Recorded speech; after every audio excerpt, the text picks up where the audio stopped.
this is it. It's showtime. Ready to go. You are tuned into Legends Look Back, in which case, if you didn't intend to be, hey, this is Legends Look Back. Glad to have you here. In fact, I've been doing a lot of traveling lately, and I had one of these weird encounters the other day where I was like, I'm not totally sure how to handle this. My wife wasn't with me, so the like awkwardly outgoing social side of me that makes her uncomfortable was just totally on display. I didn't have to worry about embarrassing her. I was on a train, maybe a subway. I don't exactly remember when this happened. Could have been in an airport. At some point in my travels in the middle of the public transportation scenario I found myself in, I saw a rando wearing a Star Wars shirt. And guys, I'm curious, what do you do if you spot somebody wearing a Star Wars shirt out in the wild? Do you have like a protocol on this? When's the appropriate time to say something? And when do you just keep your mouth shut? That's a good question. Yeah. That's a really good question. I think for me, at least, I see a lot of them now, and it's more of like I'm glad there are more of these shirts around now. But there's a part of me that's like, I wonder if they know about Legends. Yeah. I wonder if they know about the EU. Like, I wonder if they know how big Star Wars is. That's the first thing I always think of. How many times have you read The Truce at Bakura? That's the question that Freddie always asks. #1 bestseller. Just kidding. Exactly. Well, I feel like if I see a shirt, I don't really do anything. If I hear them talking about it, I full on insert myself in the conversation. Okay. And That's a good policy. It happened at the dog park once, and I hadn't talked to a human in a very long time. And so it was interesting. It was an interesting conversation. It was in like the peak of COVID.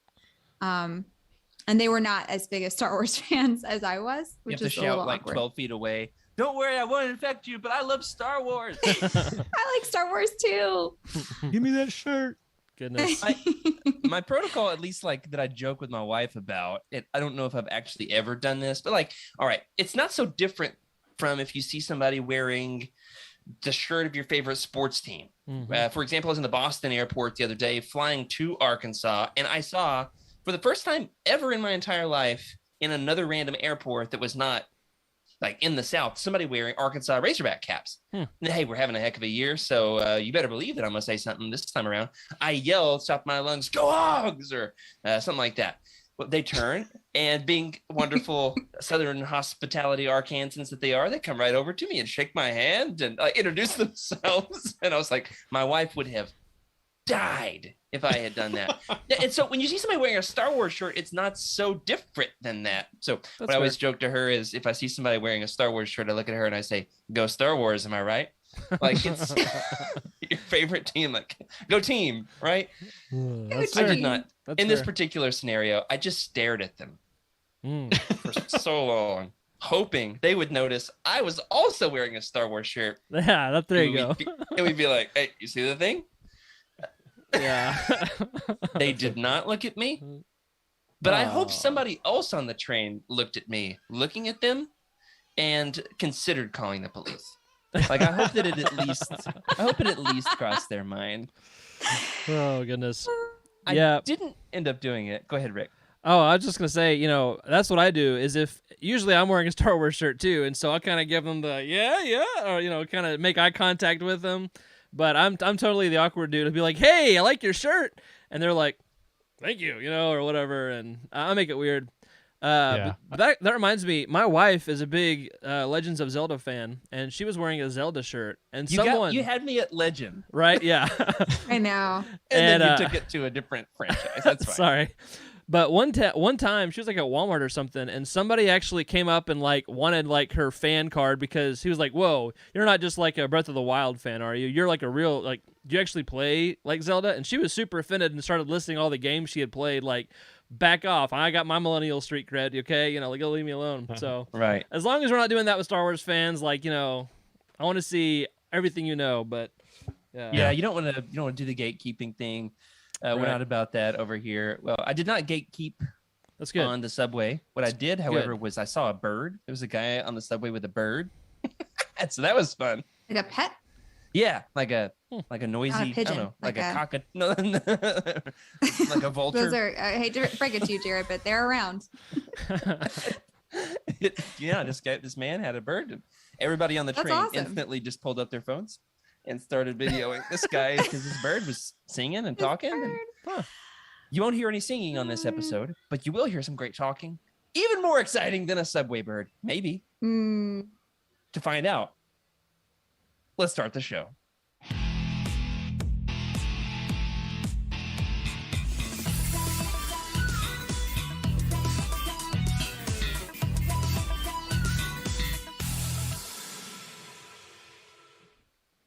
Hello, everybody, and welcome to Legends Lookback, proudly part of the Youtini podcast network. It's a Star Wars books podcast for people who like to crush Capri Sun, where we celebrate our rich EU history as well as dive into lesser-known Star Wars classics. I'm your host, Jared Mays, and I'm joined, as always, or at least most of the time, by Freddie C. Oh, he's got the helmet fresh How's off. it going there, Jared? We've had some good Power Rangers conversations lately happening in the Discord. Yeah, I noticed. That was awesome. So someone in the Discord was like, "Hey, Jared, I didn't know you were a Power Rangers fan." So I was like, you know what? We might have some new listeners in here. They have not seen the mask thing yet, so I decided to pull it out and put the Red Ranger. For those who were not able to see this, I just ripped off my Red Ranger helmet right now. So just got back from the fight. You know. No big deal. That's right. Got the helmet here. I'm actually putting together a new, I'm designing what my next Star Wars room is going to look like. Looks like I might get to have a new studio before too long. And I'm thinking about putting it next to my Star Wars bookshelf, also having a bookshelf just for 90s nostalgic junk. And so I'm going to get the boom box that I had as a kid, the silver one that weighs 50 pounds. That the corners you can cut your face with. Yes. I'm thinking about putting that on there. I'm thinking about putting my Power Rangers helmets, my Megazords. Nice. It's trying to make you proud, Freddie. You know who else is trying to make Freddie proud? Our new producer, Rick Grace. Hey, I'm here. Alive, alert. Oh, what is it? Awake, alive, alert, enthusiastic, something like that. So we survived the day. So yeah, I'm glad to be here. Seriously, this has become the thing I look forward to every week more than a lot of other things. And so super glad to be here. Definitely. Absolutely. Yeah. Lately, my wife has said, how'd the podcast go? And I'm like, I cannot begin to describe to you the huge smile I had on my face the whole time. If you're an audio listener, you just have to take my word for it. You know what else you have to take my word for? The fact that I'm joined by our other co-host, Emily Daybeck, or I guess you could listen to her. Hi, Emily. Hey, how are y'all doing?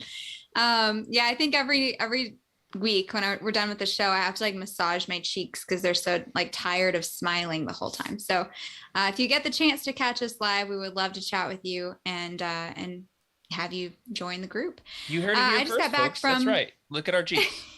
I just got back from the Pacific Northwest. We actually flew up to Seattle. We have some friends up there, and so I went to an old school arcade and got to play some Star Wars games this week. It was really fun. Oh, awesome. So it was pretty eventful. I was very excited to get out of the desert for just a little bit and also very happy to come back because I really do love living in the desert. But which arcade cabinet was it? Was it Battle Pods or was it, because that's the cool one. There's also a really good one from the 90s, the Pod Racer, right?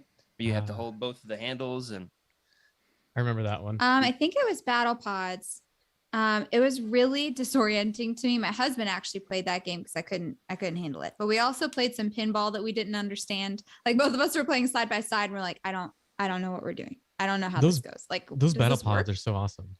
Yeah. Yeah. It was really cool. I felt like did you sit inside of something?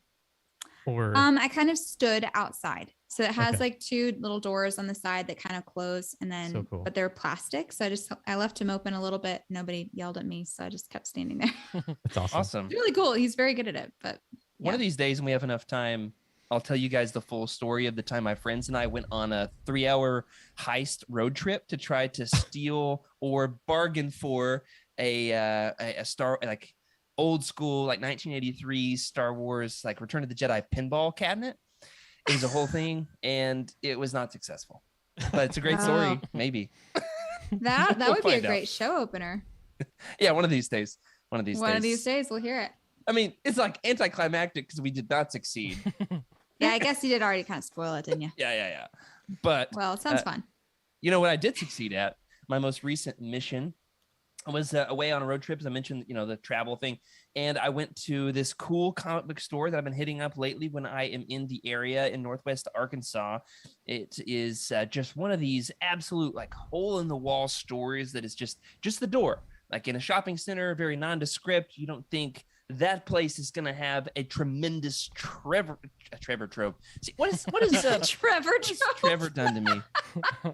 We had an episode called the Trevor Trove. That's like great. a year That's what ago. That's what I used to call it. I used to call Trevor the Trevor Trove. That's and right. it caught on. Yeah. Eric says we must redo the heist. I'm down. Absolutely. We'll make a YouTube video out of it. Absolutely. So you can smash that like and subscribe. So I went to this little hole in the wall store that has just hundreds of Star Wars action figures, single issue comics, both canon and legends. They've got some like Star Wars model kits where you can build ships and stuff. They've got like classic figures and they've got like some of the newer figures, Mandalorian stuff. They've got some Funko Pops. I mean, it's just everything. It's remarkable. It's amazing. I picked up a couple of books while I was there. I was able to find this old copy of Return of the Jedi. I've been trying to collect all the Legends paperbacks, and yes, as I had to explain to my wife when I got home, I did already own Return of the Jedi in paperback, but not this one, not this cover. It's got the blue lightsaber with the red words, and it's gorgeous. It smells like it doesn't want me to smell it again. Oh, goodness. And I also picked up the Shatterpoint hardcover. Very excited to find. I've been trying to get all the hardcovers for all the books that we cover on the show. I've also not been actively collecting as much, so haven't been trying to just buy all the hardcovers unless I find them in the wild. $6.50. A little bit of a whitening in the corner, but $6.50 for this bad boy. Very proud of it. And you can have that Depa Balaba deadpan stare that's now featured in all the Youtini commercials. I've got one more thing, but I'm gonna save it for last. Anybody else have anything in the recent acquisitions? I do. I didn't even notice this. I was about to throw something away, and I guess it's not really an acquisition. It just happened upon my lap. But after I opened the limited run, what is it? The Did it burst Commando. like a pinata? Yeah, the Republic Commando game. There was something in there. I was like, what is this? It's kind of shiny, and it caught my eye. So I saw this side, and then I flipped it over. Oh, and gorgeous. it's like a holographic. It's a holographic. You see that? It's Yeah. beautiful. I was like, I almost threw this thing away. Woo. Yeah, Oh, so I found man, this. that is beautiful. This beautiful Star Wars Republic Commando limited run holo card. I have no idea what to do with it, but I've got it. Wow, man, you can sleeve that up and put it in your next Pokemon deck. And when they knock out your Pikachu, you can say, yeah, well, I've got Boss. I've got the Republic Commandos. That's right. Here to save the day. How about you guys? Anything else? I got something I'll show real quick. So I actually didn't buy anything. I sent my wife to go to our local Books A Million to pick up Visions, and they didn't have it off the truck yet. I'm pretty angry about that. And so they couldn't do anything. It's cool. It's like a total, that's like the definition of like a first world problem, though, isn't it? Not getting a book on like release day. Anyway, but she did pick up this really cool luggage tag for me. We've been staring at it for a while and just we don't want to buy it, but it says not the bag thing. you're looking That's for. beautiful. Yeah, and it's like That's cute. leather. She's also in the chat, so shout out to my wife. Hey Jess. Yeah, thanks for letting us do the show. Yeah, seriously. I get to neglect my family for a few hours every Thursday night, so what's better than that? Hey, and question for you guys. Should I upstage Jared with something he showed or just I think so. Okay. Yeah. What? That's a good call. I kind What? of felt bad. What do you have? Yeah, the same book you just showed off, but in hardcover. Oh, look at that thing. That's gorgeous. So That's beautiful. That's great shape. I felt like a jerk for thinking that, but I was like, it's funny. Why not? The That's show just instantly became that perfect. meme where everybody reacts like this. Oh! Yeah. Yeah, right? Mark that for the thumbnail. Goodness. Yeah. Hey, That's so cool. I love that cover. Beautiful I've book. never seen Yes. that before. they're pretty sweet. And Looks very Stranger Things. we're Which is gonna- obviously. we're gonna have to Mhm. coordinate with our book hunting because I've got a bunch of books I'm trying to sell. So I'll have to see if you guys are looking for something. I actually Got a do few have. extras that I've been saving as prizes for Ooh. things on Legends Look Back, and they were not intentional extras. there were ones where I was like, Okay. yeah, I don't think I have that one. And then I did and bought it anyway. Yeah. Goodness. Every time I go to a bookstore and I see a copy of True Seppuku, I buy it, and I have roughly about 20 something. That's hilarious. Are you trying to I like had remove I them had from 0 circulation? before I met Freddie, and now I have 3 or 4. Yeah, it's all What? your fault. What's the plan there? I don't understand. Is it just to like protect them from the world or what? Eventually drive mine in price. Nah, it's not that. I give them away so often. I have to give Okay. one to Jose now that I think about it. Uh-huh. Oh, that's right. Yeah. Joxy. Yeah. Well, Emily, how about you? I have no new acquisitions this week. We've been traveling all week, so Well done. not I've gotten actually anything. thought about gifting you some of my extras because I have I have some because of you these have duplicates. a bazillion of them. Like you're gonna need them eventually. Yeah, we're gonna get to That them in is the true. show. Like I've got a lot of partial collections, which really bothers me. Now I understand why collecting is a thing. Because like if you have 2 of the 3, you have to get the 3rd. yes, you do. Yeah, and also as a digital reader, I respect that. I do read quite a bit digitally as well. I get a lot from the library. In fact, this year for Black Friday, we're planning a show that is not about Star Wars collecting, but about being a Star Wars fan for free. Freddie and I are big advocates for the fact that you don't have to spend money to be a Star Wars fan. Yes. That's something you can do if you choose to, if that's how you want to spend your money, if you have that disposable money to spend, but that's not the point of what it is to be a Star Wars fan. We're planning a whole show. It's going to be great. I've already written like 6 or 8 pages of show notes. It's going to be amazing. Nice. But there are some books that don't exist digitally on Kindle, such as some of the old school ones like the Brian Daley Han Solo books and the L. Neil Smith Lando books, right? These bad boys here, Han Solo at Stars. I don't think there is a Kindle version. I just so happen to have extras. Anyway, we'll see. We'll see. I've got a lot of things that need to be getting mailed out, but I've got one more thing in the Thraken's thrift store segment. And if you are a part of our Discord, you heard a little bit of this story. If you are not, now is the plug for you to join youtini.com/Discord. Maybe. I'm just guessing that that's the right link. I've been collecting. Freddie, do you know what my my most active collection is at the moment? Like, what is the one collection I am most eager to complete at this particular point in my fandom? We've been podcasting together 2 years. Do you know what it is? I mean, there's honestly 3 things I can think of. Right? Okay. There's Power Rangers, Pokemon, but Pokemon's a little tough, right? There's a lot of Pokemon cards. There's a lot. Power Rangers is definitely one of them. I know Power Rangers. You've been on a very big collecting spree of their comic books and those in general. And then there's your Legends collection, which I know you're very close to finishing or just about there, I feel. I finished the Legends paperback collection. Okay. It's a Star Wars thing, but it is specifically the 1999 cup toppers from Taco Bell, KFC, and Pizza Hut. Emily, have you ever seen these before? Do you know about these? What are they supposed? They go on top of your cup. Yeah. Does it like have a spot for like a straw or like? Yeah, you stick it right in the back of Boss Nass's ponytail. That's right. Oh man. So for our audio listeners, wow. I am holding a Boss Nass that came from a KFC, Pizza Hut, or Taco Bell in 1999. I'm most actively trying to complete the collection of all 12 of the cup toppers from How 99. many do you have? 4 or 5. 5 at this point. 4 or 5. Yoda, Where do you Sebulba, find Watto, this stuff? young Anakin, and now I found Boss Antique Nass. stores. Right, yeah, antique stores, and Nice. specifically like Okay. some comic book stores, collectible stores that accumulate these kind of retro, obscure items. And I was just about to leave the store. I'd found like a couple single issues, nothing spectacular.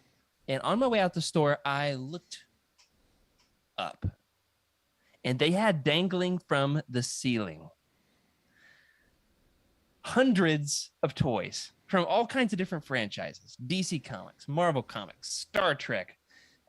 And right as I was about to leave the store, I saw Boss Nass dangling from the ceiling, and I was like, I want him. So they brought him down, and we had a ladder. Oh, I don't know how they got him down. I was distracted. That's a good question I should call and ask. Do you guys remember how you got it? They brought it down. In fact, he was just covered in dust. He's been up there for who knows how long. And the guy who runs the store, I kid you not, it's my best impression, I'm not exaggerating. He said, And I'm sorry for the levels for our audio editor. The audio editor is me. So sorry to future Jared. He says to me, I bought that thing at a KFC in 1999, and I drank a Mountain Dew out of it and everything. And I said, oh, awesome. He said, don't worry, I washed it, but it's been up there for quite a while. It's pretty dusty. And I was like, no big deal, man. No big deal. See you later. Turns out I got him home. I washed him off, got all the dust off. You know what happened? He got incredibly sticky. So he's still. You should have left him dusty. Yeah, I should have left him dusty. I think the best theory that I had is the plastic activated when I scrubbed the dust off because it was like so caked on. It was ingrained into Boss Nass. It was a whole thing, and it was very unpleasant. It took me quite a while to get it off my fingers. There's still some residue. Now, here's the real question. Do you think it's 20-year-old Mountain Dew? Silence. I don't know. I think you need to make a globe-like environment and submerge him, and then he'll be happy. That's right. Yeah.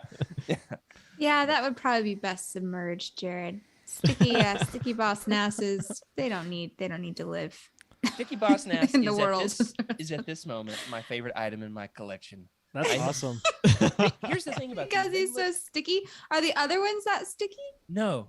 Boss Nass is uniquely sticky. He is. Yeah. Oh, that should be a T-shirt right there. These are so good because they sit on the shelf perfectly. I mean, just like look how cleanly this sucker sits on this book. I mean, it's perfect. I don't even care about the cups. I've got some of the cups. I've got them stacked. Sometimes I drink out of them.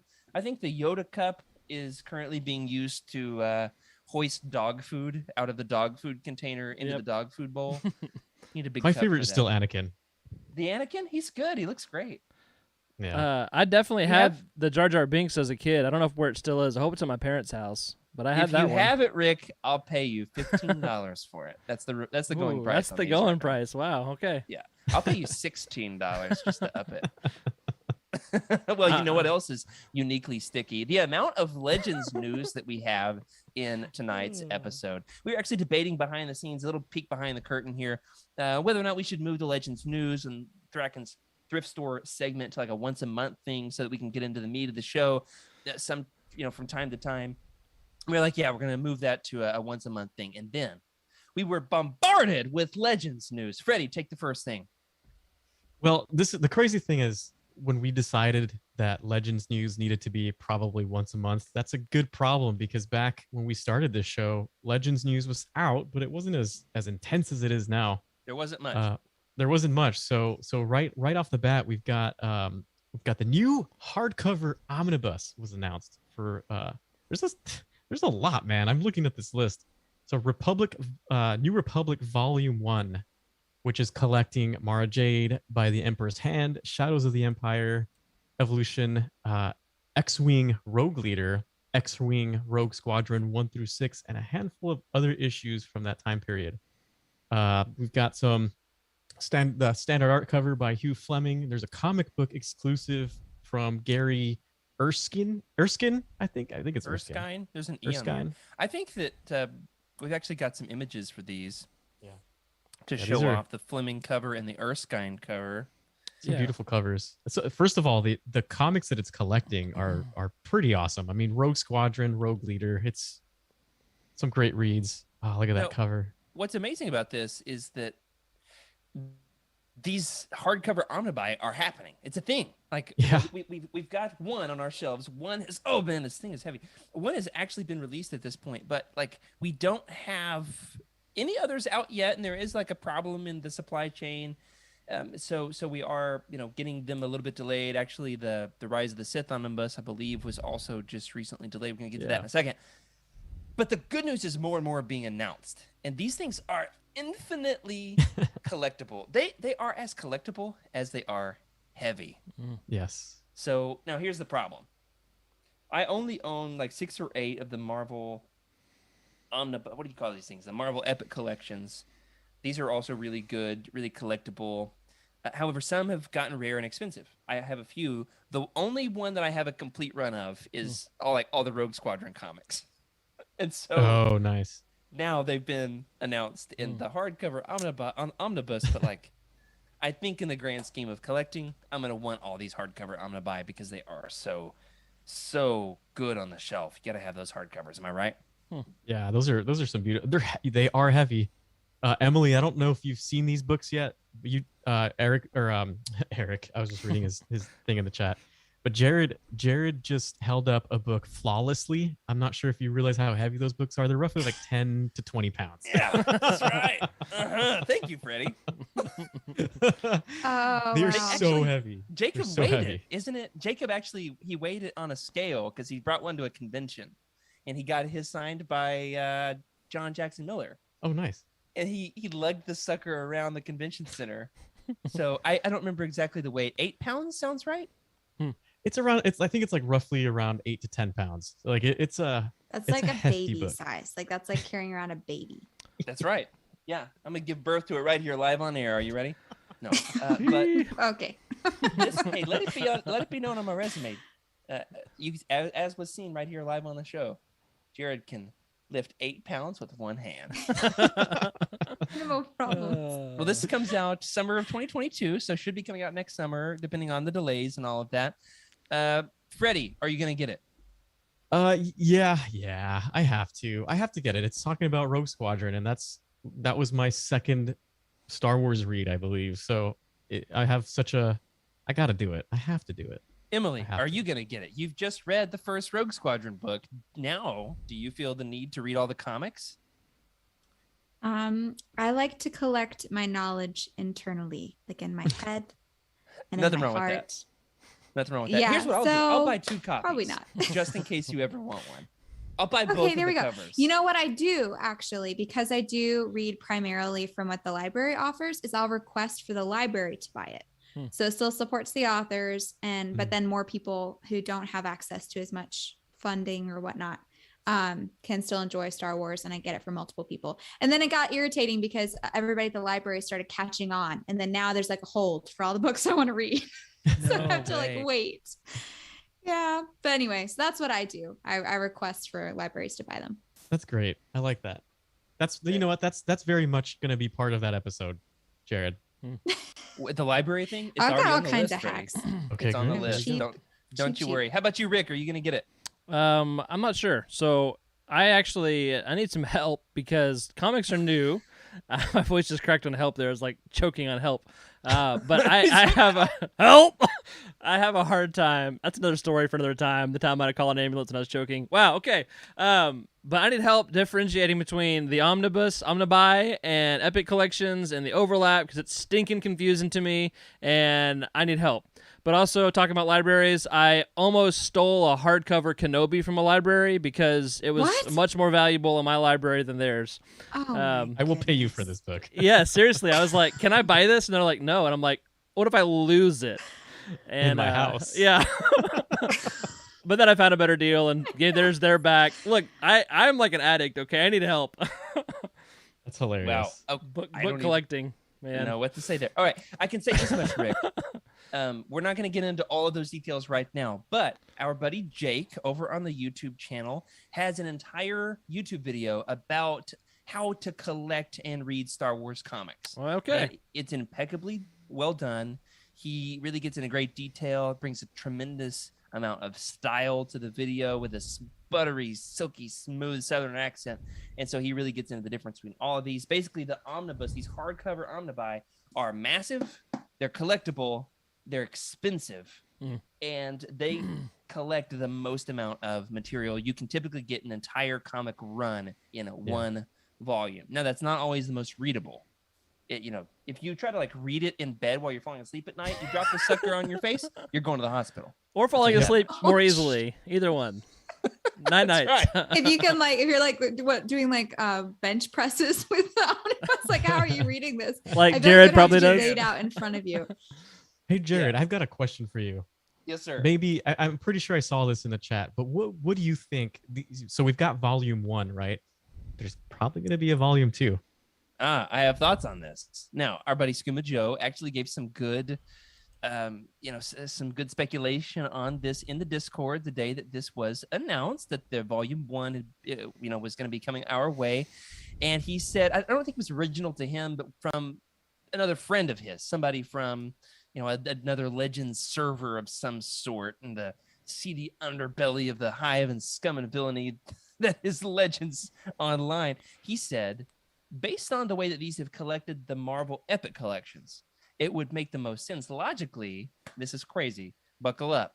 The volume 2 might, not necessarily is, but like it probably could feasibly be, buckle up, both the Throne Trilogy adaptations and Dark Empire in one volume.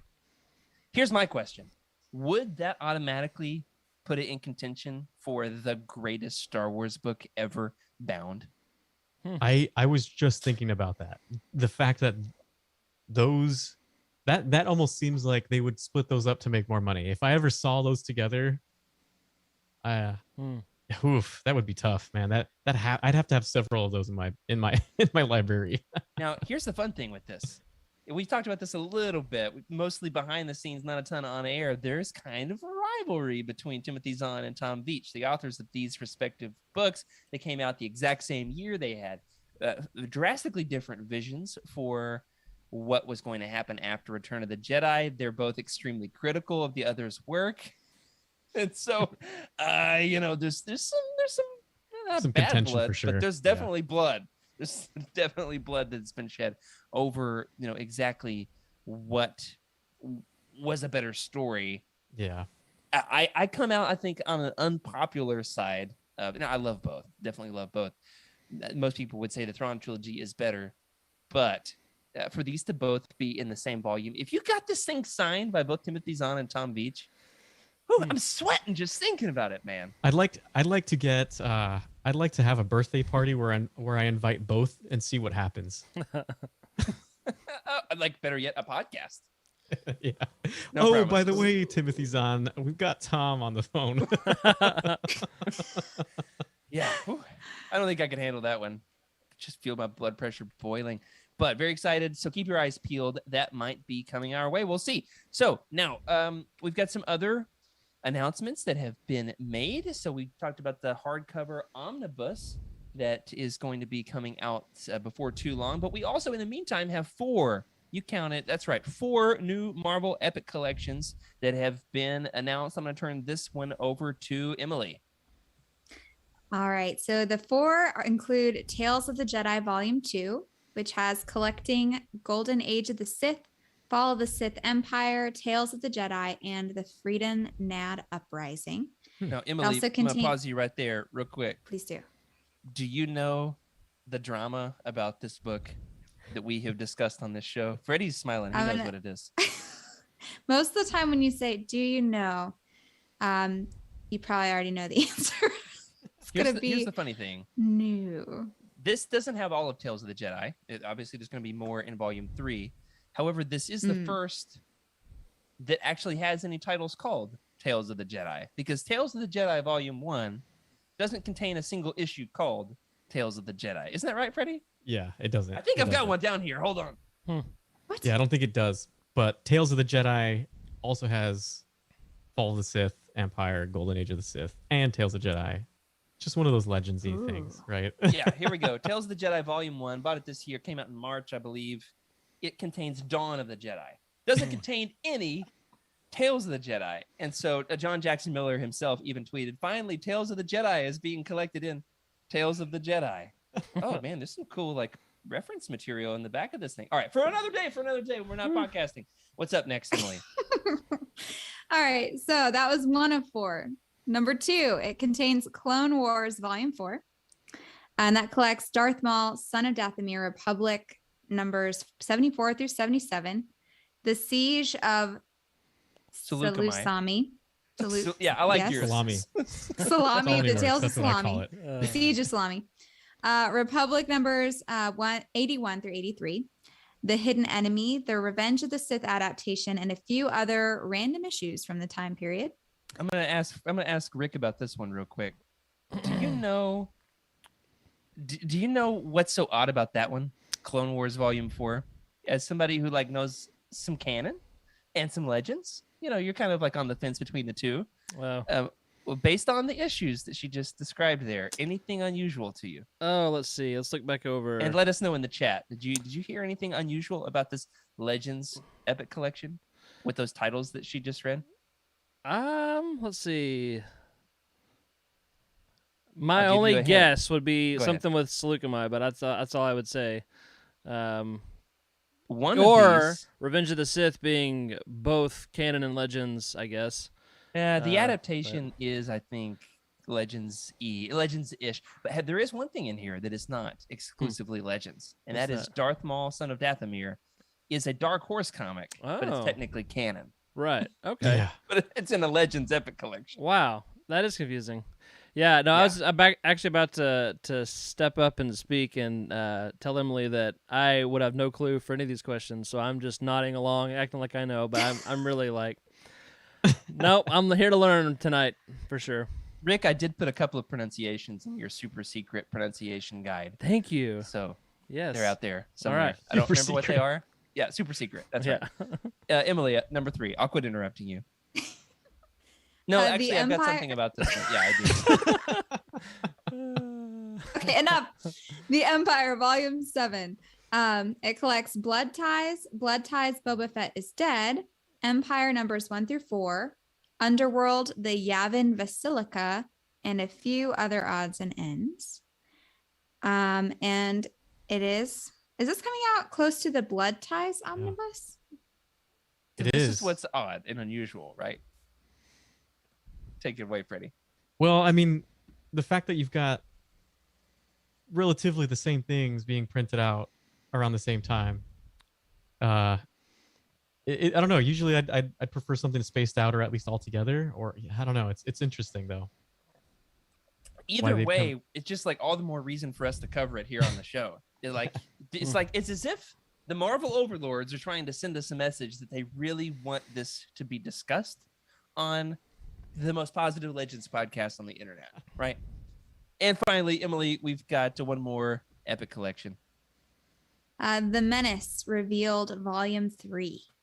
And that has Star Wars 1998, episodes 36 through 45. Mostly Quinlan Voss's story, Jedi Quest, Jango Fett number 1, and Zam Wessel number 1. And they will arrive monthly from May to August 2022. Oh, nice. What's so exciting about this is that the Cosmic Force is actually doing an episode next week. It will feature either Freddie or myself. We have not totally decided who's going to take that slot yet. So tune in Wednesday night to find out. We are going to be talking all about the tremendously talented, legendary artist Jan Duursema, who was the artist who drew most of those Quinlan Voss stories. They're going to be collected in this new epic collection that was just announced. I started reading some today to get ready in case it's me on the show. And if it's not, I'll send all my notes to Freddie. Word on the So- street is that Rick has all of these ordered in triplets already in non-readable, hardback, and soft. Don't say that. He's going to get in trouble. Nervous laughs.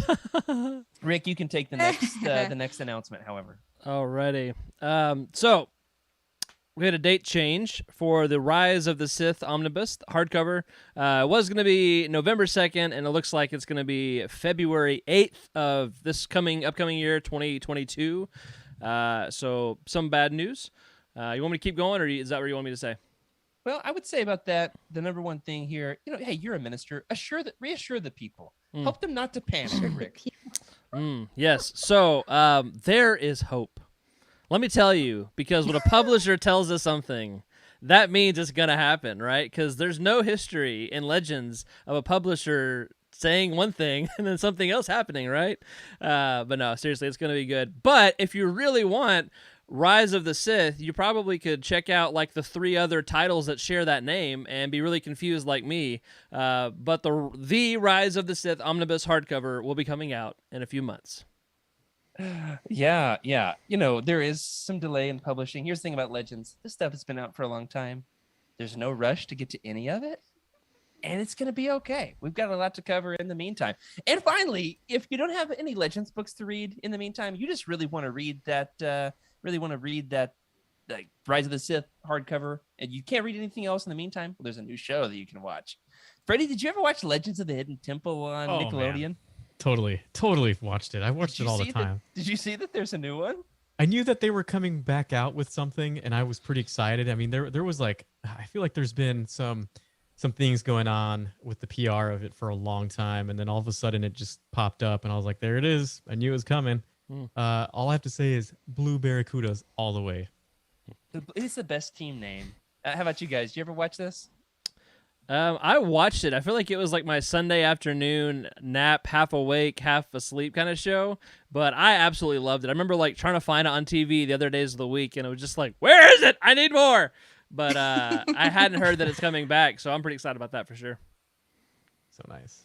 Well, I just had to throw this in the show notes. You know, it's not Star Wars, but like it's Star Wars esque in the sense that Jedi Temple Challenge, which came out last year on the Star Wars YouTube channel, is based off of Legends of the Hidden Temple with a Star Wars, bent with Ahmed Best and everything. But like they haven't made a second season. So I watch it and pretend that it's Jedi Temple Challenge. That's fair. Yeah, I can totally see it being like on Yavin or something. That would be pretty sweet. That's right. Absolutely. And finally, one more other thing before we get into the meat of it tonight, we want to give a plug to something that's being discussed in the Legends Books Discord channel. We're having a bit of debate on exactly when this is going to start. But we've got a community-led, fan-led book club that's going to be starting on A.C. Crispin's Han Solo trilogy, which is great timing for me because I am currently in the middle of the Hutt Gambit. And I know what you're thinking. Jared, haven't you been in the middle of the Hutt Gambit for 6 months? The answer is, yeah. I've had some other books to read along the way. All right. And like 1,000 Greek words to learn for grad school. Oh my gosh. But covering this bad boy here. You guys going to join in? I am. Of course, man. Yeah, I'm excited. I've not read that trilogy. It's been on my to-read list for a while, so I'm pretty excited for it. Excellent. Well, before we get into it tonight, we're going to talk about how exactly Legends became Legends and some of the twists and turns along the way, a bit of a Legends History 101 for people joining us, some evergreen content that we can recommend to those wanting to get started in the Wild West that is Legends for years to come. And before we do so, let's take a quick break, and we'll be right back with everything you need to know, kind of a little bit about how Legends became what it is.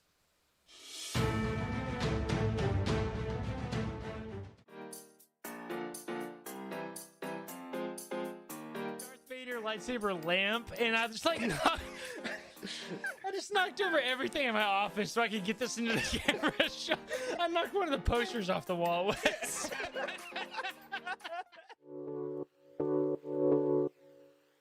Anderson cover. I have heard the Anderson cover described by some friends of mine as one of their least favorite Legends covers, and I don't totally know why. Maybe it's just because Depa Billaba has this dead stare in the background. You know what it is?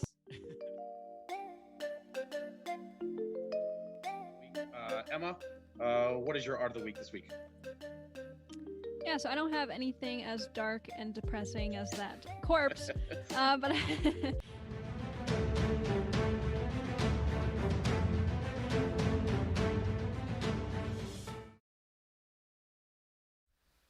Here's the thing. We've got new hosts here on Legends Look Back, and the fact of the matter is Legends can be daunting. I mean, if you haven't been in this game for like a decade or more, it can feel like there's so much. And what I used to do, Freddie, did you ever do this thing where, let's see if I can find one. Did you ever just like rifle through the timeline that was in the front of the books? Just like stare at this thing and study it? Mm-hmm. Totally. Yeah, especially when you got an older book and you could tell that it was old because it only had a few names on the timeline. Those are my favorite. And then nowadays, I mean, that's sometimes how I'm like, okay, what do I want to read next? What's on my list? And then I'll just pick from that timeline. Well, I mean, now we've got Youtini.com, so you don't have to look at that old dusty timeline, 2 dimensions in black and white. I mean, we've got one that's, like animated, and there's lightsabers, and there's a starfield. It's super iconic, and I've heard it's a pretty good resource for people who like Star Wars books on the internet. But tonight we're going to talk about the historical side of things on how Legends came to be. It's full of twists and turns, and we're going to chronicle some of those twists and turns tonight. First and foremost, the big question really is, well, what is the expanded universe? before it was known as Legends. There's a bit of debate within the community on what is the expanded universe. Does that include canon or not? We're not going to try to weigh in on that one tonight, but the basic idea is the expanded universe is ultimately anything beyond the films. If it's not a film, if it doesn't have Harrison Ford, well, I don't guess the prequels have Harrison.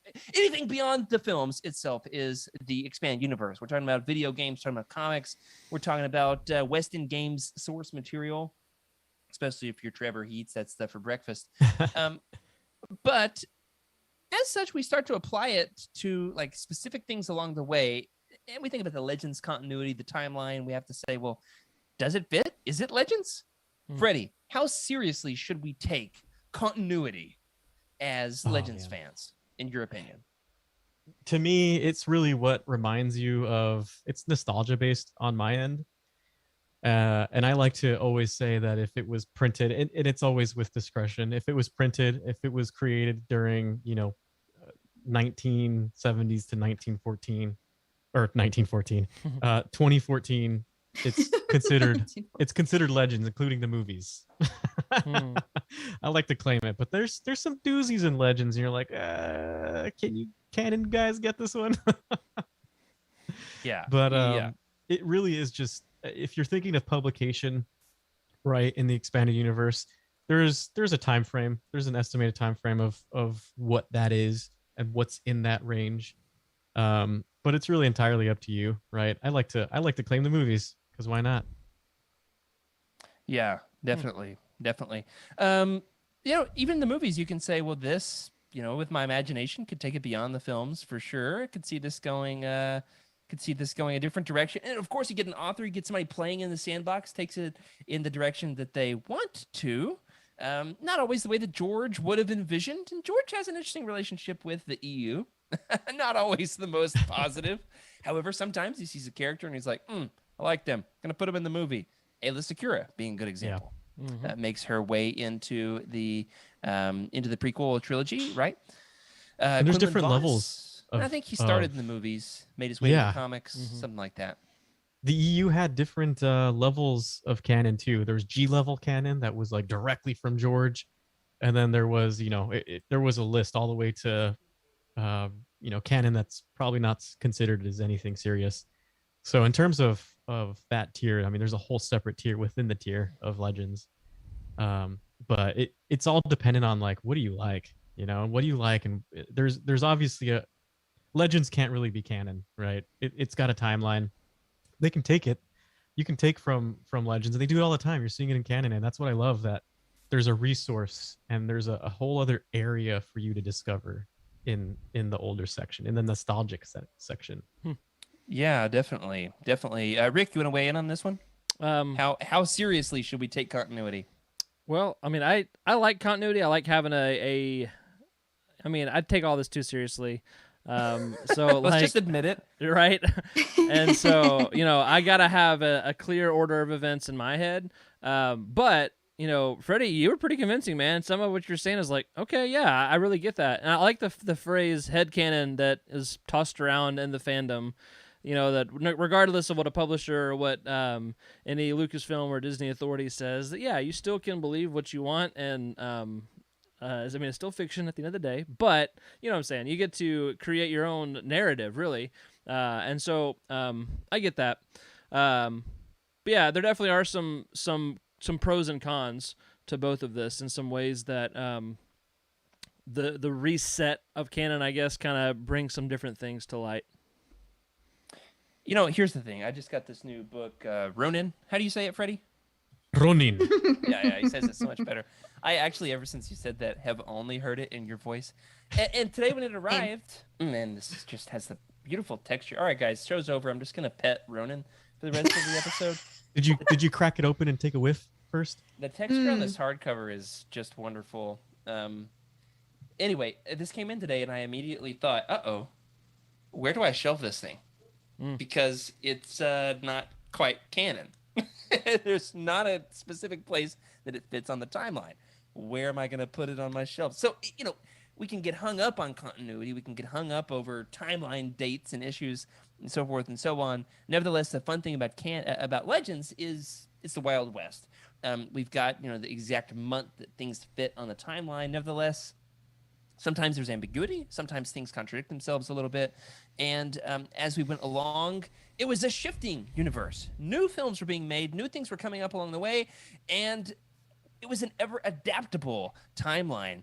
Freddie, why don't you talk for a second about what sets Legends apart from canon? Well, I mean, there's definitely a date, right? In 2014, when did Disney purchase Star Wars in 2011, or is it 2012, or I can't remember the exact 2012, date. right? 2012, but I believe there was an announcement, hey, 2014, this is the cutoff, right? And there was some books that were still in production at that time, and some got canceled, and some made it through into canon. So a little interesting there. Is it Razor's Edge that made it into canon? No, the next one, Heir to the Jedi. Heir to the Jedi, yeah. The ever infamous Heir to the Jedi. Yeah. So Emily, that's where we talk about like, yeah, you guys could keep that one. That Heir to the Jedi is definitely a canon book. It's a canon book, not a Legends book. Just remember that. Okay. It's their fault. But the what really sets them apart is also the tone, right? The tone of the books. The books come from an era that is a bygone era, and when you read canon books now, they're gonna sound very 2020-ish, right? That's the theme that they're gonna carry. So these Legends book carry the 90s vibe, the 80s vibe, and the 70s like machismo, Rambo vibe. Like you'll see that in the have an episode all about the macho men of Legends. Yeah, and that's not just because macho men, et cetera, et cetera. This is the time, right? This is what people were consuming at that time. So people were like, okay, Rambo's popular, let's create Dash Renda, and so that's the thing that you're going to see in Legends is just the type of things you're reading. Sometimes it's not as great, like Shadows of the Empire. It didn't really age that well. But at the same time, you have to read it with that in mind, because if you read it and you get offended, you take yourself back into the 90s. Was that really something that people were voiced about? If not, then take it into context, because that's what Legends really has to be read as, and it has to be taught as. It's a very contextual thing, and that's what I love about just art, right? And books are art. It captures the moment, and you see that really, really well in Legends. Yeah, well said, Freddie. Round of applause there for Freddie's answer. He's put some serious thought into this. This guy who loves his Legends, right? All right, so there's our thumbnail for sure. That's what I really love about Legends, is that like the way that we tackle them here on this show is that it's not really judging them for, not necessarily for like everything that maybe you shouldn't say anymore. But so I thought that was really eloquently put. Oh, wait till we get to Rogue Squadron next week. We got some things to say. I know. I'm like waiting. I'm waiting. I'm almost done. I'm like waiting until like I'm like, oh no, you can't say that. There is one chapter in that book that's more problematic than the rest. But like that's my opinion on why there's 41 chapters in Rogue Squadron, so that one chapter doesn't feel like as big of a piece of the puzzle. In the grand scheme of things. Emily, as somebody who's read a handful of canon books, maybe even more than you've read of Legends, having dipped your toe into Legends so far, what would you say is your overarching impression on the big difference between the two? Well, it's a good question. I mean, I think probably Freddie hit it. It's just that there's this like kind of a rogue sort of there's no rules in Legends, and in canon it seems like there are more rules, sort of like, and just that the characters seem to be a little bit more well balanced, or like less extreme in canon. And I think it kind of comes around to morals a lot in canon books. I'm not 100% sure how that's going to translate in Legends books, especially because most of the Legends books I read have been like dark Sith lore. Like, so not a ton of morals happening there. Yeah. So since that's like the bulk of my experience with Legends, I'd say that seems to be kind of a factor or a theme that I've noticed. Well said. I would say that it's not that there's no rules, It's that the rules are shifting over time. And they had to. Yeah, they had to. Because at the beginning, you were right, Emily. If you get back into the early stages of Legends, there was definitely no rules. And in one case, a book that I recommend everybody here read, Splinter of the Mind's Eye. Oh no, Freddie, don't say this.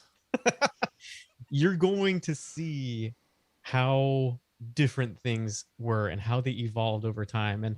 And the thing is, the story group at Lucasfilm, Leland Chi, Pablo Hidalgo, like there's a few guys that were eventually installed to keep consistency because before story group was story group. Yeah, before the story group was even a story group, it was. I mean, just look at the comics, right? You've got two amazing lines, and in my head, they work. They work, right? It all works in my head. I don't know. I don't really care to think about like, oh well, this couldn't have happened because of this. I don't care. It still could have happened in my head, and maybe just a different event. Another day, another year. For instance, like Dark Empire versus Heir to the Empire, right? Like, that's one of the best reasons why Legends at the beginning was so Wild Westy. But it got to the point where you're like, maybe we should get these things aligned more. And when you start to see those align, I believe like sometime in the 90s, it kind of gets familiar and you're just like, oh man, I totally remember hearing about that in this book, and you'll kind of have a smirk on your face. And that's where it gets cool again, where you're just like, okay, now they're referencing things that I read about, early stuff. So pretty interesting stuff. Yeah, it definitely does tie together, especially as Heir to the Empire resets the universe. We're going to talk about that more in a second. But then as they are transitioning into the new Jedi Order era, the Del Rey era, in 99, 2000, we did find that there was more of a tight focus, more consistency between the authors. How much of that is just like digital communication improved? People could email. I do wonder sometimes.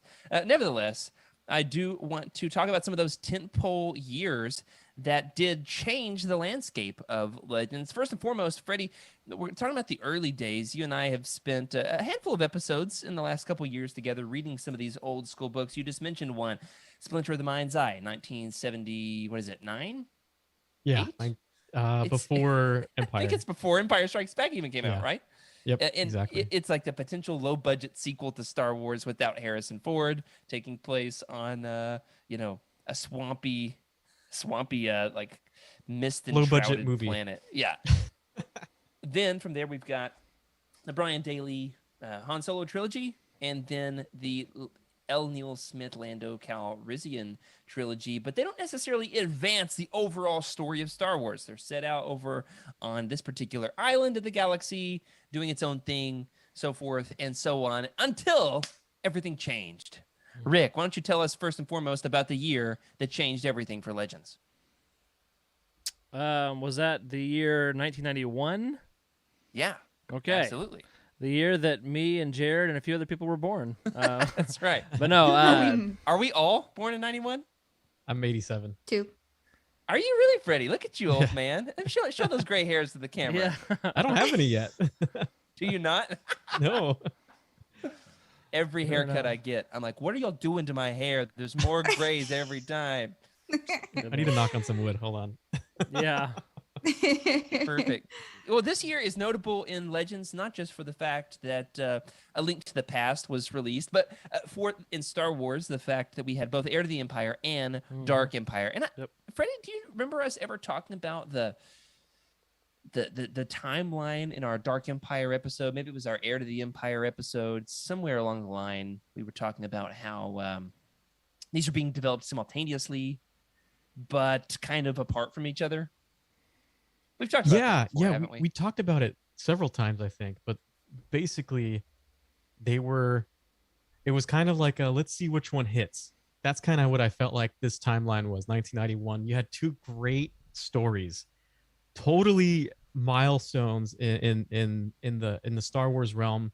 This is where a lot of books grab their material from. This is where you start to see a lot of that development and the background of this, and it's funny because you can kind of you can see authors pick the one that they prefer out of the two, and you're like, okay, this guy's definitely on Tom's side. This guy's definitely on Timothy Zahn's side, right? And it's just the funniest thing to see which one they pull from, and some pull from both, and it's really interesting. I would consider Kevin J. Anderson as the great unifying force. Hmm. He does a lot to bridge the two. You could say that he plays more to Tom Veitch's side of things with the Dark Empire continuity, obviously bringing back Exar Kun, who haunts the Denver International Airport. I mean, the ziggurat on Yavin 4. Mhm. But he certainly is able to kind of tie those together. Yeah. You can pick your favorite, but here's the thing about Legends, you don't have to. They can somehow exist simultaneously, separate and apart, but also if you really want to try to make the timelines fit, you can. There's a few different places along the way to integrate them. Emily, I'm curious, have you read the Throne Trilogy? I know you haven't touched Dark Empire yet. It's going to be a glorious day when you do, but have you touched the Throne Trilogy, haven't you? The first two. I haven't gotten to the third one yet. Okay. Interesting. You haven't met Luuk. That's going to be fun. No, I have not met Luke. But it's funny because every time it's taking me time to catch up, obviously. I've only been on the show a few weeks, and so I can't catch up on years and years. But I've already had so many aha moments where I'm like, oh, that's what they were talking about. So I'm excited to meet Luke. I've heard great things. We would like to help you have those aha moments without being like, dang it, it was spoiled moments. So we're doing our best. Everybody play nice in the chat for... I don't mind spoilers quite so much, but... Okay, well, I would just say stay off the Wook. Let any spoilers that happen through Legends Lookback, Just but not learn as you read. That's how I say it. If you want to develop more, just be careful, because then you're going to find out what happens to that person. But as you read and you're like, oh, I wonder what that ship looks like. That's what I always do. I'm always looking up ships, guns, everything that they talk about. I'm like, what is this? Yeah. It's the funnest part of just, I mean, I'm sure canon's like that. I've only read 1-2 canon books. But for the legend stuff, I remember getting the first art book and you're like, oh, it's a character book. Oh man, that was so awesome. So cool. Well, Emily, you may not have finished the Last Command yet. However, I'm fairly certain that you were paying attention to at least generally what was happening in Star Wars culture in 1999. Do you know what is so significant in Star Wars concerning the year 1999, the second huge tentpole year that we're talking about here in Legends history? I'll give you a hint. I really want to. These cup toppers came out. Give me a hint. Yeah. Wait, what? The cup toppers. People got to drink Mountain Dew out of Boss Nass's ponytail. Yeah, Boss Nass was created. It's interesting because when you really think about when Star Wars kind of popped back in, there was a dark time, right? There was definitely the Dark Ages.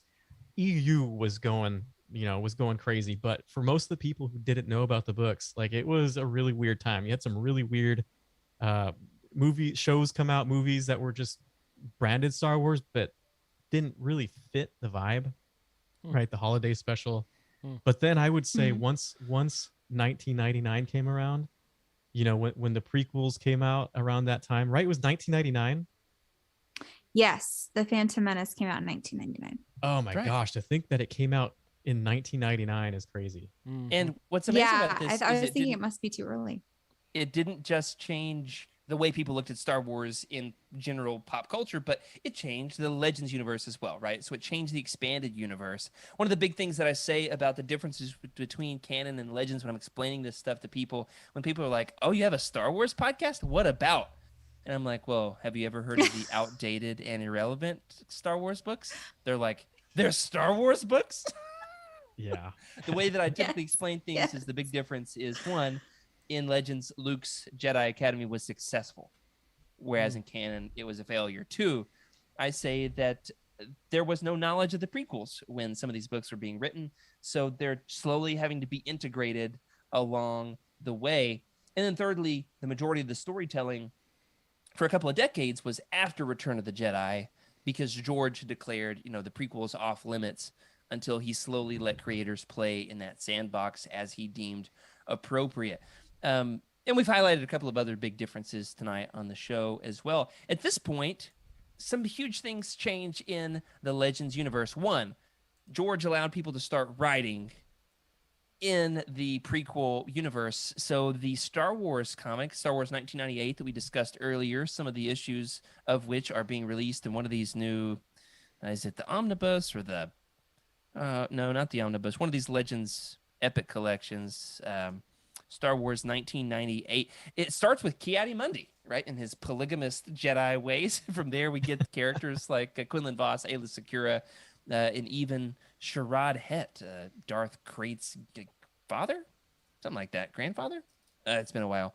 So we get, of course, some prequel stories start to be integrated along the way, and then secondly, there is one huge series that kicks off that very year. I'll give you guys a hint. My copy of the first book of this series is addressed to a guy named Doug. It says "Merry Christmas, 1999." What is this series? Are we talking about the? Ta-da! Yeah. The New Jedi Order kicked off in '99. Is that the one with the Yuuzhan Vong on it? Yes, right. Oh yeah. Merry Christmas, 1999. To Greg, not Doug. Oh. Sorry to slander you, Doug. Oh man.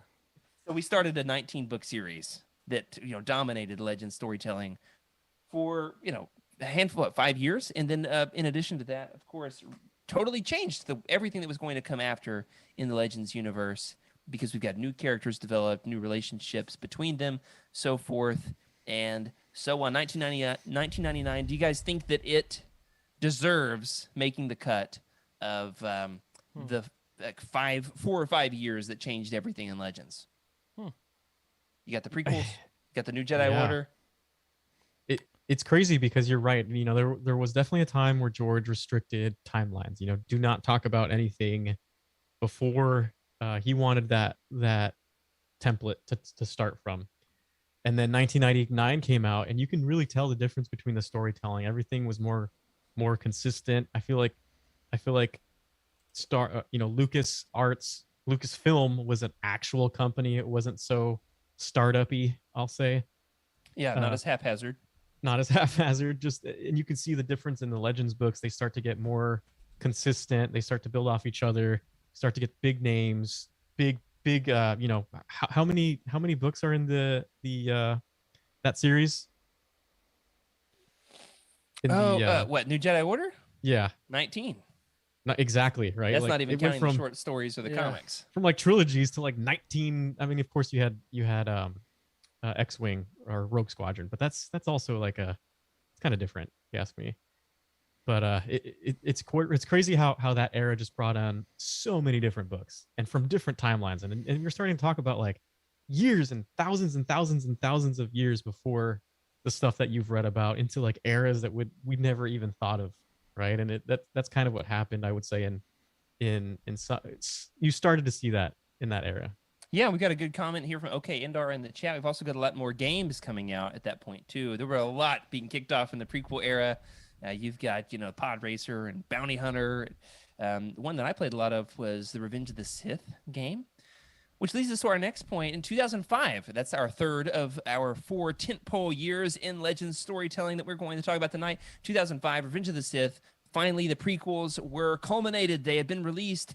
But for Legends storytelling, this is significant. For the one hand, we now have the gap bridged, right? We now know what George envisioned leading up to the development of Darth Vader and the Stormtroopers, and what happened to the Jedi, so forth and so on. But there was one other huge door that was opened for the expanded universe at this particular time, and that is now people can finally write about that time period between Episode 3 and Episode 4, which up until this point, for how many years are between 76 and 2005? Do some math here. 29. Carry the 1. 40, 30. 20. 25. 25. It's 25 a number. years. Yes. 20, something like that. Yeah. So for this longest time, people More could than not, 2. People could not tackle this gap between these. And at this point, we finally get it, right? We've got the Coruscant Knights books. We've got the Purge comics, the Dark Times comics. We've got a couple of books along the way. I think most notably The Force Unleashed really tackles this time period well, for better or for worse, right? And so the Dark Times finally opened up. Now the sky's the limit with Legends. You can go as far back as you want in the timeline, as far forward as you want. We've got Dawn of the Jedi. We've got Lost Tribe of the Sith. Eventually, in the years to come, we're going to have the Legacy comics. Yeah. Nothing is off limits at this point anymore. You think that's right? Yeah, you took me down memory lane that I totally forgot it even existed in my head. That's the point, Freddie. Yeah, that's crazy. Just thinking about, you know, when I first picked up True Sepakura sitting right there. The first time I picked that up, that was the story I started with. And it was a great story to start with, honestly, when I think about it, right after What You Know. And then you've got just continuously reading down, and then remember going to, what was it, Celebration 4, when I started to get into the EU again, and then Celebration 5. I mean, it was like I progressively started coming out with content. I was buying them as they came out, and then thinking about, oh my goodness, this is an era we've never even thought of, with some of the novellas, and then getting a Kenobi book of like, what was he like, you know, and then seeing that, and then and that's in the closing years there. What is Kenobi 2011? Yeah, it's the closing years, and then you progressively got to see more of Star Wars, and you got to read about things you never even thought of you would think about in Star Wars, which was really cool. I mean, that was cool. Imagine never thinking about what happened like 10,000 years, or even in the Clone Wars. We had no idea what was going on, and once we saw the Clone Wars, I was like, oh my gosh, that's what they're talking about. This is the Clone Wars. It was cool. And that's the fun thing about Legends. We got a drastically different Clone Wars. In fact, there's two different Clone Wars continuities within the Legends universe itself, which has, you know, the Ahsoka Legends, right? The Filoni Clone Wars, as well as, you know, Quinlan Voss's Dark and Broody Clone Wars. That's the way I think of it, in case anybody was wondering. There is, however, one final year that we want to talk about in our rundown tonight of your trip through Legends history, and that is the nail in the coffin, or we could call it the end of an era and the beginning of a new one, which I think is probably, you know, a better way to look at it. 2014. Do you guys remember where you were when you heard that the expanded universe was being sidelined? You know, it was being put the cap was being closed on it. The door was closed. Where not that it's thrown away. These stories still exist. We're still celebrating them each and every week right here on Legends Lookback. However, we are now going to move into a new era of Star Wars storytelling. Where were you on the fateful day in April of 2014 when Legends became Legends? Rick, do you remember? Just vaguely. I was still in college, and I remember what apartment I was in. We moved around a lot back in those days, and I think I had just started collecting, and so I wasn't sure if this meant that these books were about to be super hard to find or more valuable or less valuable, whatever. But it definitely was a memorable time because I knew that it was significant, but I didn't really know how significant. And so, like, even looking back now, like, I think I've actually read more canon than Legends, but yeah, I mean, sorry, I'm kind of rambling, but I do remember the time. It was an important day. Well, that actually brings up a good point that for me personally, I was like, I've got to finish collecting these paperbacks because now they're going to start printing that Legends banner across the top. And I've already started collecting them without the banner. And now that they're printing them with the banner, I don't want to have some with the banner. Yeah. And so, you know, we would make those trips to try to buy the $2.99 copies at our local Hastings. Little did I know that Rick was also swooping them out from under me and in our same little college town. How about you, Freddie? 2014. How did you feel? Did it scare you? I was watching the preliminary games for the World Cup that year. I know that. And I think it like dropped sometime in like April or so, like the official announcement. They were like, hey, Legends is turning a new page. And to me, I was like, okay, I kind of saw that.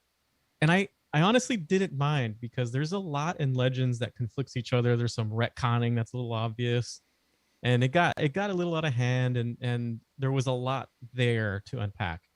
So part of me was thinking a refresh actually would be a good thing because we can start from scratch and have new stories, and I was totally down for that. Problem is, I'm on a podcast that talks about Legends, and I really don't get time to read canon anymore. Well, that is the problem. You didn't see that coming. I'm glad that you are, Freddie. Here's what we're gonna do. We're gonna learn how to flow walk like Jason Solo did, and we're gonna go back in time so that we have time to read all the Legends books and then stay current with the canon books. Sometimes it's a struggle, regardless. Freddie makes a good point that on Legends Look Back, our official stance is that we actually like that Legends is Legends. It's its own separate thing. The door is closed. We're publishing canon books now because it's already, 150 something books? We were counting earlier, Freddie. How many full-length adult Legends novels are there? Yeah. It's Over like 150. 156, something like that. Plus We know or we're in the minus. ballpark. Yeah. And Something like that's a considerable amount. If you want to read all of those, hey, you got your work cut out for you. Good luck. You're in the right place. But also, that's a lot of work. And we actually consider it a good thing. Nothing to bemoan here on this podcast. Now, Emily, I'm not going to ask you where you were in 2014 when Legends became Legends. What I am going to ask, however, is somebody who is on this journey with us now at this point, what has happened in Legends since? What is there to look forward to for Legends fans right now? Well, we went over a lot of news earlier. That's so right. probably all of those, like Omnibus and those epic collections, new especially. covers. Yeah.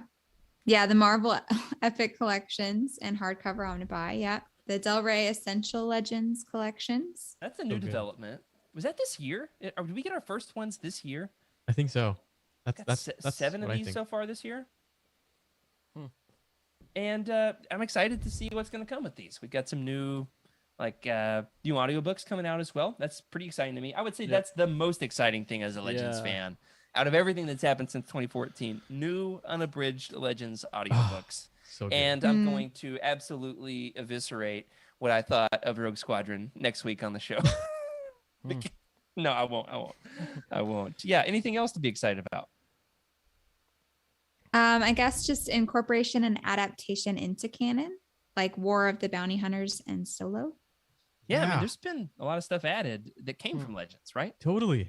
The movies, you're seeing things that were taken. I mean, just Palpatine coming back to life. Yeah. If you were into Legends, seeing that one. A little slimier though. Seen way more of him in that one. Right? Now, this is kind of a fun in-joke. Like, if you've read Legends, and then something, there's an Easter egg, like such as last week in what was it? Kevin Scott's comic, we had the incorporation of Zeltrons, which we debated, those salty Zeltrons. If you knew who they were, it was an Easter egg for you. You could appreciate you were in on the joke. Now, finally, I want to ask you guys, what are our hopes for Legends going forward? Thinking, sky's the limit. Obviously, we're talking about the outdated and irrelevant content, but is there anything you'd like to see happen in the future? Sky's the limit. There's no wrong answers, no bad ideas in brainstorming, as I always say. My wife hates it when I say that. Rick, let's start with you. What are your hopes for the Legends storytelling, Legends universe going forward? My first thought is kind of the historical route, just that we don't forget the legacy, and that we remember where Star Wars stories have been. And, like you said, there's some things that haven't aged well, but there are some that definitely have. So just kind of remembering them as our legacy in Star Wars. It's great that we still have Star Wars stories. That's the cool thing about a new canon, is we are still getting Star Wars stories. Yeah. But we still can dig back into those great stories that are now, titled or bannered or whatever Legends. They still are part of our story as Star Wars fans. And so that I think just making sure that they don't get knocked down any pegs and they still stay important despite classifying, a different timeline. Y'all, I've been a sci-fi fan for a long time. Having alternate universes or trying to manage different continuities is nothing new. So I'm cool with it, and I think there's still plenty to be excited about. My retcon is if you see two Lukes doing something at the same time, it's probably Luke.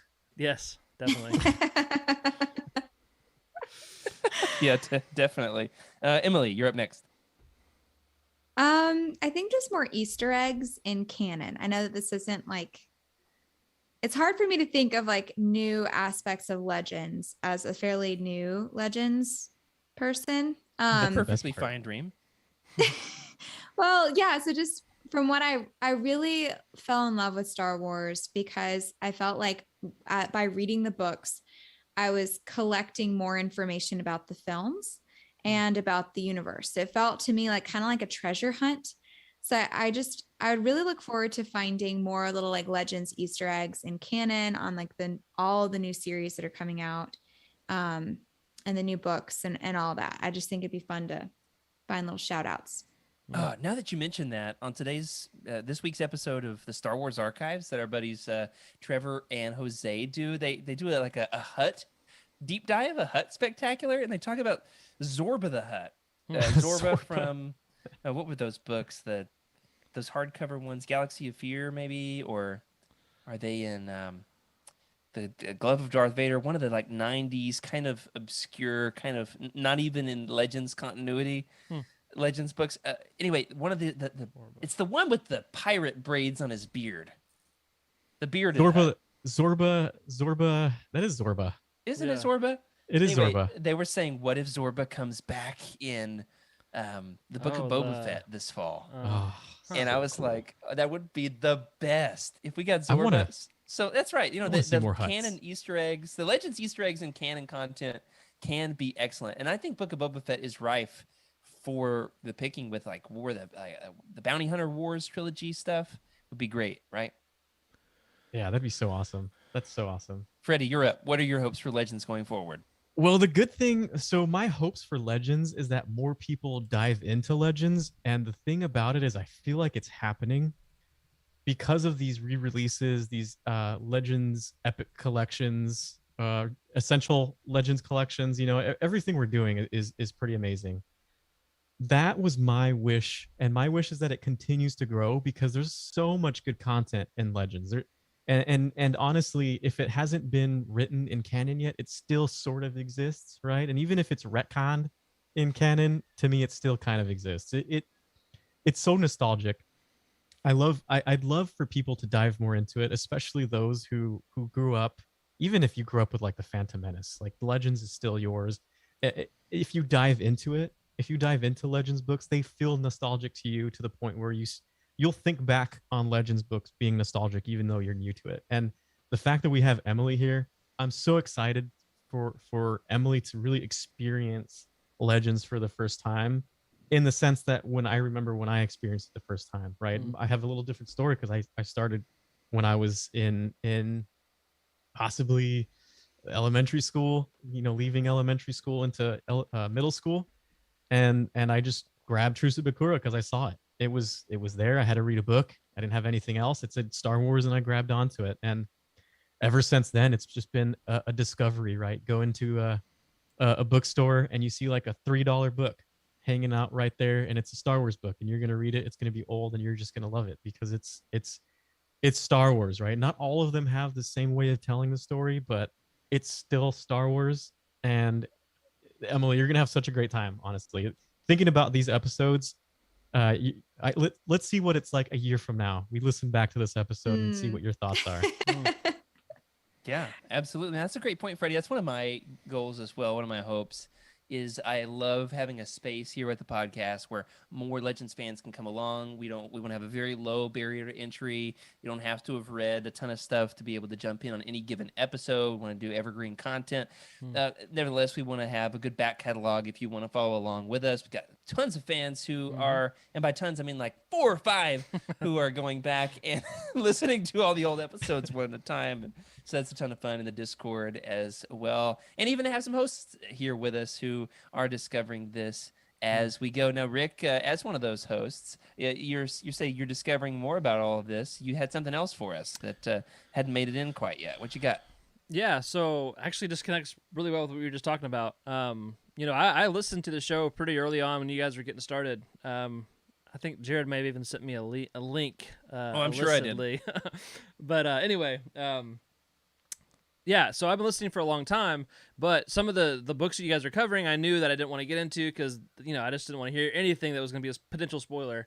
But in one random episode, you guys mentioned the Essential Reader's Companion. Oh, yes. And the absolute goat. Yeah, you guys just matter-of-factly dropped it in, and I had never heard of it before. And Emily, you may not have either, but this is basically the Legends Bible, okay? It talks about your Bible case. I should. It like covers just about everything in Legends, and it's pretty spoiler laden. So if any of you guys haven't heard of this and you're watching tonight or watching this later, or listening later, you know, read at your own risk. but it does really help you get caught up really quick on the details behind the stories, behind the scenes with the book, but also the content of the books and the comics and the stories and everything. So it is The glorious. art is beautiful in that book. At Yes, the very that least, you too. could just look at the pictures. That's Right. Yeah. So thank you guys for mentioning that all these years ago. And I want to make sure that our fans and listeners know about that now, if they don't already. Yeah, I would just want to say, you should read your actual Bible too, but this is a good Legends Bible. Good Legends Bible, Rick. And finally, as we get ready to close it out, I wanted to give my hopes for Legends going forward as well. I do want to say I'm very excited to bring more fans along here with us, be an inclusive community. Secondly, I'm excited for the Knights of the Old Republic remake and anything else that might happen content-wise or merchandise-wise related to that. If we get some cool Legends, like a Revan tease or like a new Revan book, it could happen. New Revan comic. Oh my goodness, that would be awesome. I'm excited for more of the audiobooks coming out. Want to get some more of these hardcover omnibuy on the shelves. And then finally, my last hope would be some more Legends Funko Pops. Bastel is getting lonely. She doesn't want to hang out with Sticky Boss Nass. We need to get some more Legends Funko Pops. So throwing that out there into the universe for the Celestials to sort out. Well, that does it for this week on Legends Look Back. If you want to follow along with us in our roundtables, next week we've got another one of our legendary roundtables coming up. We're going to be covering Rogue Squadron next week. If you haven't started it yet, do you want to plug this? You can get the new audiobook for free, narrated by Mark Thompson by Youtini, by visiting Youtini.com, clicking on the Audible promo in the pop-up, where you can get your hands on that on us. Hey, you're welcome. You too can experience the joy of Core and Horn in your ears for the first time ever. Well, thank you everybody for joining us here on Legends Look Back. I want to give a shout out to our incredible patrons for your amazing support. We love making this show, and we're glad that you're along for the ride. A special thank you to Cheryl Bell, Patrick Ortiz, Carl Sander, OK Endar on our Jedi High Council, and Elizabeth Cloutier, Jason Mitchell, Sally and Chris Eilerson, Freddie C, Earl Q, and our newest patron, Tyler Latour, on our Alliance High Command for your amazing support. If you'd like your thoughts and questions right on the show, you can email us at legendslookback@youtini.com. You can send us a message in the Legends Look Back Discord channel, leave a comment on this episode on YouTube, or you can find us on Twitter at Legends Look Back. Or me, I'm at Jared Q. Mace. Freddie. At Wake Up Freddy. Rick. At Rick_Grace. And Emily. At Darth Daybeck. Wonderful. If you're looking to buy some of these books, such as The Essential Reader's Companion, and you want to help support the show, you can look up a book on Youtini, click the Amazon link in the profile, and hey, after you've read it, we'd love to know what you think, and leave us a review. Remember, everybody, in the meantime, keep the Youtini fan code and be a force for positivity in the fandom. May the force be with you.